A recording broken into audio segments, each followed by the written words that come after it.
Hi, I'm Peter Drakulich, and as always, you guys are fantastic. I want to thank you for tuning in to Coach's Corner, exclusively done for World of Special Finance Magazine Canada. Today I got a question from Tommy McCabe, who's a big special finance dealer in the Calgary, Alberta area. He writes, "Dear Coach, a customer came in with all the right documents for a loan, but according to them, we did not have the right truck. It seems like they were only interested to find out if they got approved. We told them they were approved, and we would call them when we get the right truck in. We're frustrated because we're paying for these leads, and they always seem to want something we don't have. How can we handle this any different?" Tommy, I'm going to say what's really going on is not the customer or the lead provider, it's you. There it is. I said it like it is. It's a weak process on your manager's part, actually. First, if a special finance or buy here, pay here customer ever came into my store and told me I don't have the right car or truck in stock, my staff knew how to get control of this customer and wrangle them in professionally. Before we get into how, I want to touch on the reason why this customer can't find the right vehicle. This customer actually found the right vehicle at another dealership. The problem is they couldn't get approved, so the customer went to a few other dealerships who assured them over the phone not to worry, we can get you approved. Well, after they got there and spent 9 hours, someone finally told them, you know what, why don't you guys go home and we'll call you when the approval comes. And you know what happens? That call never comes. So by the time the customer walks into your store, they're lit like a fuse on a dynamite stick. They know one thing. Can you finance me on the truck that I want? That's all they want to know. So when they came in and asked that, did you stutter or did you say, yes, I can? See, now you're thinking, man, Peter, you're crazy. And yes, I am a little bit crazy. I will say that. Here's how you do it.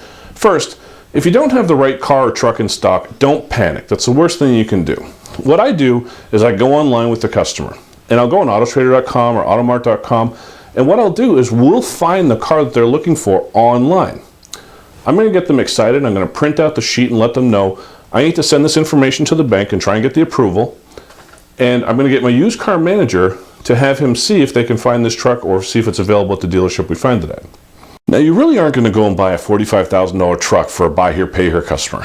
What you are going to do is buy some time and a legitimate story to ease the customer into the car or truck that fits their needs and their budget. Second, while the customer is nice and relaxed, you need to get your game face on.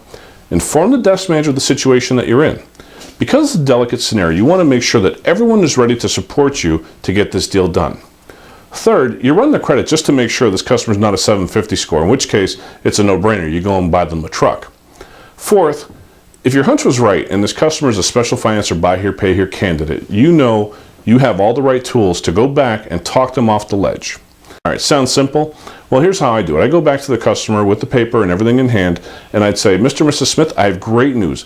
Even though your credit score is below the level for such an expensive truck, I was still able to get you approved. Now, I'd flip the paper over and I'd show them the approval sheet, which would show the price of $45,000. And I'd show half the amount as the approved amount for, which means, folks, you'd only have to put the other $22,500 down to drive that truck, and the payments would be about $1,438 over 60 months. Is that something you're comfortable with?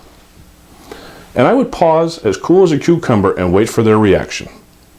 Now, I am expecting that sometimes this customer might blow up, but more times than not, they get serious and start to rethink their options. Remember, you're the only one who's taken them this far and explained to them why they're not getting approved. Now all you got to do is reselect the vehicle you have in stock. You can do this based on the customer's information and needs because you've been able to build a little bit of rapport with them and you can actually find out exactly what they need rather than what they wanted. You got to remind them that they can drive home. That's a big motivating factor because they've been walking in and out of dealerships all week, all month, maybe all year long.